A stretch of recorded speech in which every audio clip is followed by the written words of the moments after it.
माननीय प्रधानमंत्री जी से कुछ किसान उत्पादक संगठनों से संवाद हेतु अनुरोध करूंगा। सर्वप्रथम मैं उत्तराखंड से Jeevamrit organic farmer producer company limited नामक एफपीओ के सदस्य किसान श्री जसवीर सिंह से को आमंत्रित करता हूं। श्री जसवीर सिंह जी। जसवीर जी नमस्ते। नमस्कार सर। नमस्कार। नमस्कार, बैठिए, आप सर, बैठिए। जसवीर जी, सर, मैं सबसे जसवीर- पहले आपको और जो भी इस कार्यक्रम में हमारे साथ जुड़े हैं उन सबको 2022 की बहुत बहुत शुभकामनाएं। आपके सर, एफपीओ के नाम में जीवामृत भी है और ऑर्गेनिक भी। इससे ही पता चलता है कि यह ऑर्गेनिक और नेचुरल फार्मिंग में काम करता है। आपने इस तरह की फार्मिंग का ही चयन क्यों किया? सर, सबसे पहले आपको जीवामृत कंपनी की ओर से और यहाँ समस्त अधिकारियों की ओर से हार्दिक नववर्ष की हार्दिक शुभकामनाएं।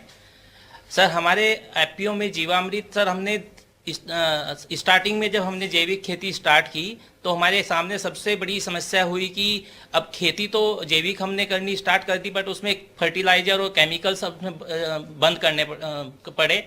तो इसको कैसे हम आगे बढ़ाएं? तो हमने क्या किया सर, हमने जीवामृत घर पर ही बनाया। तो हमने देखा सर, जीवामृत से जब हमने खेती में उनको फसलों में डाला तो मिट्टी में जो जीवांश थे वो जो पहले बहुत कम थे उनकी मात्रा बढ़ी। उनकी मात्रा बढ़ने से तो खेती को आगे जो है उसमें कार्बन की जो मात्रा थी उसमें खेती में वो सर पहले बहुत कम थी। तो कार्बन की मात्रा जीवामृत से हमारी अब आज की डेट में सर 1%, एक पॉइंट पहले 0.24 थी, आज 1 से ऊपर है। तो इसीलिए सर हमने जीवामृत ऑर्गेनिक कंपनी का नाम भी इसलिए फिर हमने सोचा कि जब हम इससे आपका ये मिट्टी बना सकता है जीवामृत, तो वो अपने जो किसान जो स्वास्थ्य है, जो उससे उत्पन्न अनाज है, जो किसान भाई जो उसको ग्रहण करेंगे, उन जो आम आदमी ग्रहण करेगा तो उनके जीवन को भी सर वो अच्छा बना सकता है। तो इसीलिए हमने अपने कंपनी का नाम भी जीवामृत के नाम से ही रखा। हमने विचार किया कि अच्छा हम जसवीर जीवामृत जी, से ही करेंगे। जसवीर जी, आप किस चीज की ऑर्गेनिक खेती करते हैं और कैसे करते हैं? सर हम क्या अपने उत्पादक को किसी एजेंसी से प्रमाणित भी करवाते हैं क्या? जी सर हमारी बेल्ट में गन्ने की खेती होती है। तो हम सबसे ज़्यादा गन्ने की ही जैविक खेती करते हैं। उसके लिए सर हमने अपनी एफपीओ ने एक प्रोसेसिंग यूनिट भी लगाई हुई है, जिससे किसान भाई जितने भी हमारे सदस्य मेंबर हैं वो अपना प्रोड्यूस अपनी यूनिट में लेके उसको प्रोसेस करते हैं।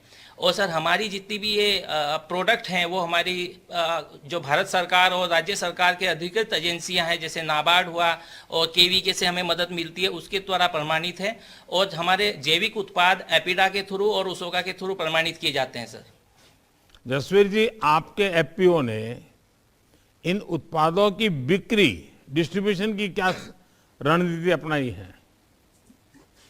सर हमने जब स्टार्ट किया था ये अपना जैविक उत्पाद, तो हमारी कैपेसिटी सर इतनी नहीं थी। तो मात्र 10 किसानों से स्टार्ट किया था, तो 10 या 15 टन की कैपेसिटी थी। तो लोकल मार्केट में सर भाव नहीं मिलता था इतना बिल्कुल भी। फिर एफपीओ गठन के बाद हमने हमारे जब हमने सर्टिफाई कराया तो हमारी मार्केट में जितनी भी ऑर्गेनिक सप्लायर हैं उनके साथ हमारे एग्रीमेंट हैं। एग्रीमेंट के साथ में हमारा टर्नओवर भी बढ़ा है और हमारे उत्पादों की में उसकी वो आई है सर, डिमांड बढ़ी है। और अच्छा जसवीर जी, आप अपने एफपीओ के लिए जैव उर्वरक की उपलब्धता ये सुनिश्चित कैसे करते हैं? सर हमारे जितने भी किसान भाई हैं सब गौ पालन भी करते हैं, पशुपालन भी करते हैं, और हमारी खुद की एफपीओ की गौशाला भी है। तो हम जीवामृत अपने गौशाला अपने वहीं पे बना के किसान भाइयों को डिस्ट्रीब्यूट भी करते हैं और सभी किसान भाई को ट्रेनिंग भी देते हैं, जिससे वो अपने घर पे ही जैव उत्पाद बनाकर अपनी फसल में प्रयोग कर सके। जसवीर जी, नेचुरल फार्मिंग, प्राकृतिक खेती, आपका प्रयास बहुत ही अच्छा है। पिछले 7 साल में हमारी कोशिश रही है कि हम प्राकृतिक खेती, नेचुरल फार्मिंग और ऑर्गेनिक फार्मिंग को बढ़ावा दे सकें। इसके लिए कई तरह की कोशिशें की जा रही हैं। इससे कई फायदे हैं। एक तो किसान की लागत कम होती है और उसकी आय बढ़ती है। वहीं मिट्टी को रासायनिक खाद और पेस्टिसाइड से मुक्ति मिलती है। आप अपने तथा संगठन के अनुभवों को ज़्यादा से ज़्यादा किसानों तक पहुंचाइए। आपके एफपीओ से जुड़े सभी किसान भाई बहनों को भी मेरी तरफ से 2022 की शुभकामनाएं, बहुत बहुत बधाई।